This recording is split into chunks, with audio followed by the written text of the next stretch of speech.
جی تو مجھے بتائیے کہ جب آپ کو یہ خبر ملی کہ ان کو گولڈ میڈل دیا گیا ہے، وہ بھی ہمارے جو دیش کی پریزیڈنٹ ہے ان کے ہاتھوں سے میڈل ملا ہے، تو کیسی فیلنگ تھی، کیسا محسوس ہوا؟ بہت زیادہ خوشی ہوئی مجھے ہوں اس ٹائم، بہت زیادہ خوشی ہوئی کیونکہ مجھے اتنی ایکسپیکٹ نہیں، کیوں نہیں ہے کہ میرے گھر میں جو حالات تھی تو اس سے مجھے بہت پریشانی تھی کہ پتہ نہیں ہے آگے بڑھے کہ نہیں، ان کا باپ نہیں ہے، لیکن انہوں نے میری شان بڑھا دی، اپنے باپ کی شان بڑھائی، سبوں کی شان رکھ دی انہوں نے۔ اور تھوڑا نادیہ کے بارے میں بتائیں کہ کس طرح سے یہ پریپریشن کرتی تھی؟ نادیہ بچپن سے ہی بہت بڑھیا ہے، بہت بڑھیا، اس نے کبھی کھانے کی پینے کی کسی چیز کی فکر نہیں کی۔ جب بھی بچپن میں آتی تھی اسکول سے، تب اپنی یونیفارم تک نہیں نکالتی، جہاں سے آتی ہے نا سیدھے گھر آتی، کونے میں بیٹھی اور اپنا کام کرتی شروع، جب تک نہ وہ ختم ہو جائے گی تب تک یہ نہ کچھ کھاتی تھی نہ کچھ پیتی تھی۔ اور جیسے نادیہ کے جو فادر تھے وہ بہت ینگ تھی جب ان کے فادر کا انتقال ہوا، تو ایز اے سنگل پیرنٹ آپ کے لیے کتنی مشکلات کا سامنا آپ کو کرنا پڑا؟ بہت زیادہ، اس میں بولنے والی بات ہی نہیں کہ میں نے کتنا سٹرگل کیا اس میں، وہ خدا یہ جانے اور میں جانتی۔ ابھی کیا فیوچر پلان ہے نادیہ کی ایجوکیشن کو لے کے؟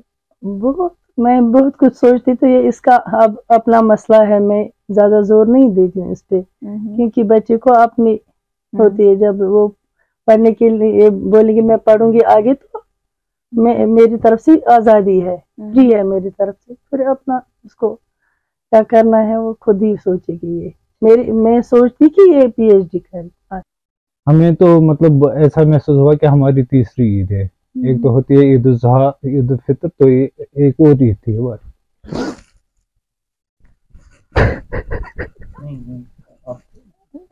یہ تو خوشی کی بات ہے، یہ خوشی کی بات ہے، محنت کر کے انسان آگے بڑھتا ہے۔ آپ حوصلہ رکھیے، آپ حوصلہ رکھیے، تو خوشی کی بات ہے۔ حوصلہ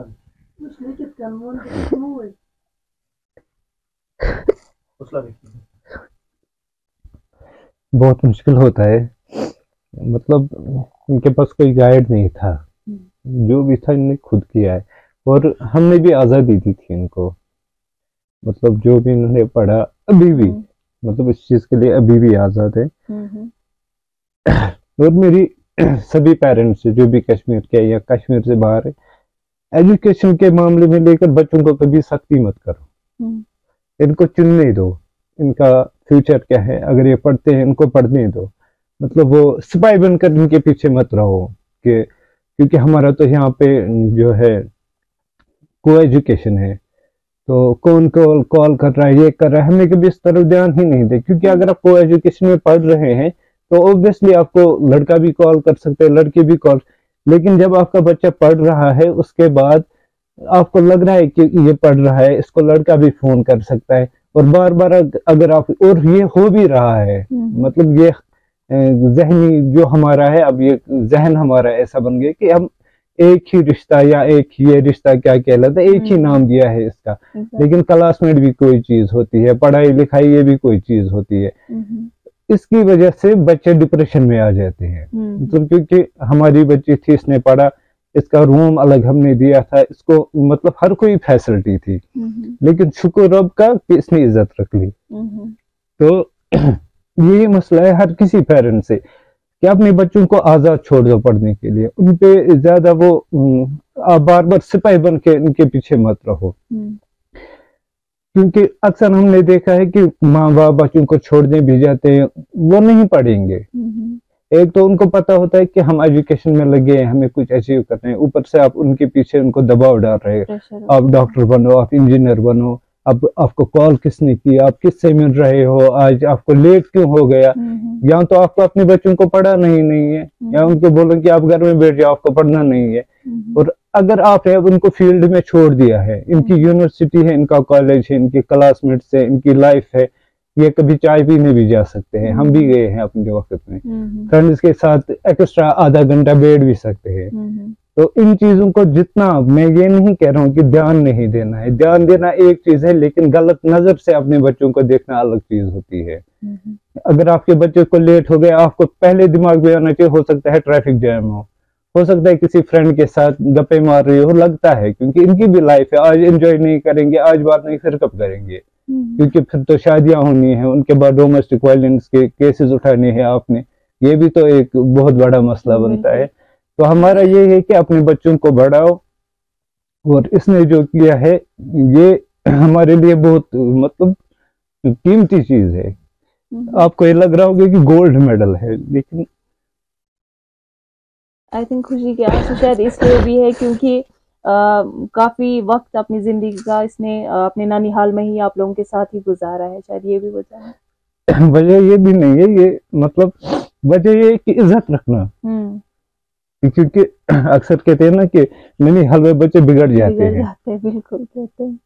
تو اس نے اس چیز کی عزت رکھ لی. مطلب اتنا بڑا ایونٹ ہے، آپ نے بولا کہ تیسری عید ہوئی ہماری، تو ایسے جموں کشمیر میں جو نوجوان ہے ابھی ڈرگس کی طرف جا رہا ہے، تو ان کے لیے کیا میسج رہے گا؟ دیکھیے میں نے کافی ڈیبیٹس اس پہ کیے ہیں، کافی بار میں نے ڈرگس پہ بات کی ہے، کافی پروگرامز کیے ہیں اس پہ، لیکن مسئلہ یہ ہے کہ ہماری جو ڈرگز میں جو ہم پروگرامز، اویئرنیس پروگرامز بناتے ہیں یا جو کچھ بھی ہوتا ہے، تو وہ پیغام ان تک نہیں پہنچتا جن تک پہنچنا چاہیے. آپ کے جب ڈرگز کے پروگرامز ہوتے ہیں، اویئرنیس ہوتا ہے، اس میں آپ کے ڈاکٹر آئیں گے، اس میں ایڈمنسٹریشن کے لوگ آتے ہیں، سوشل ایکٹیوسٹز ہوتے ہیں، لیکن وہ ڈرگ ایڈکٹ کہاں آتا ہے اس میں؟ تو ہمیں تو علاج مریض کا کرنا ہے نا، اور مریض ہمارا ایبسنٹ ہوتا ہے. اور اگر آپ دیکھیں گے جو یہ ڈرگ لینے والے ہوتے ہیں، یہ تقریباً 80% ان میں ان ایجوکیٹڈ، ان اویئر لوگ ہوتے ہیں، ان کو پتہ نہیں ہوتا ہے کہ ہم کیا کر رہے ہیں. اور اگر آج کی ڈیٹ میں زیادہ تر لڑکیاں بھی اب اس میں مطلب جو نئے سروے وہ انوالو ہو رہے ہیں، اور وہ ایجوکیٹڈ ہوتی ہے، لیکن ڈرگز یہ ایک بہت بڑا، ہم کیا کہیں گے اس کو، کہ یہ اس طرح سے نا اب یہ بیٹھ گیا ہے کشمیر میں. جیسے مطلب موسم 4 ہوتے ہیں ہمارے، ویسا ہی مطلب شادیاں ہوتی ہیں، یہ ہوتا ہے، یہ اب کلچر بن چکا ہے. کیونکہ ایسی فلمیں بن رہی ہے جس میں آپ دکھاتے ہیں کہ ڈان ہے اور وہ ڈان ڈرگز لے رہا ہے، آپ انسپائر ہو رہے ہیں. اب آپ پہلے تو ایز مسلمز ہم داڑھی رکھتے تھے کہ نبی کی سنت ہے صلی اللہ علیہ وسلم، اب داڑھی اس لیے رکھ رہے ہیں کہ فلانی ڈان نے KGF میں رکھی ہے، ٹھیک ہے.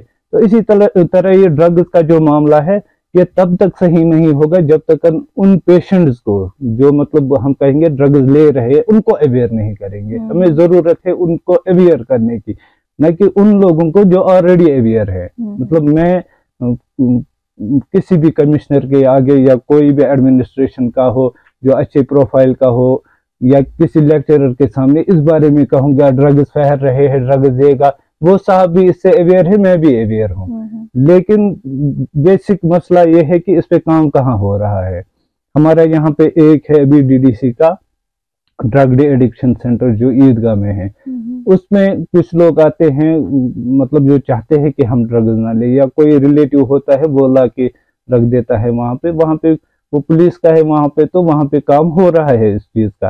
لیکن کچھ لوگ ایسے ہوتے ہیں جو شرم کی وجہ سے اپنے بچوں کو نہیں لاتے ہیں، یا کچھ ایسے بھی ہوتے ہیں کہ جو بات دبا دیتے، اگر ان کو کہیں گے بھی کہ آپ کا بچہ ایسا کر رہا ہے، تو ان کو لگ رہا ہے کہ شاید سامنے والا مجھے گالی دے رہا ہے، تو وہ بھی وہ بات چھپا رہے ہیں. تو اس چیز سے یہ ہے کہ پہلے اپنے، یہ کسی نے کہا تھا کہ اگر آپ اچھا چاہتے ہو تو پہلے اپنے گھر سے ٹھیک کرو. جب اگر آپ کے محلے میں کوئی ڈرگ کر رہا ہے تو ان کے پیرنٹس سے بات کرو.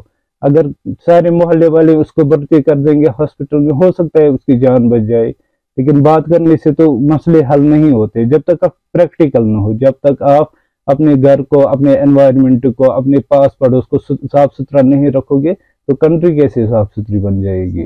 تو سٹارٹ تو وہی سے کرنا ہے، محلے سے سٹارٹ کرو گے تو یہ ہمیشہ کے لیے باہر چلے، ورنہ کوئی مسئلہ نہیں ہے.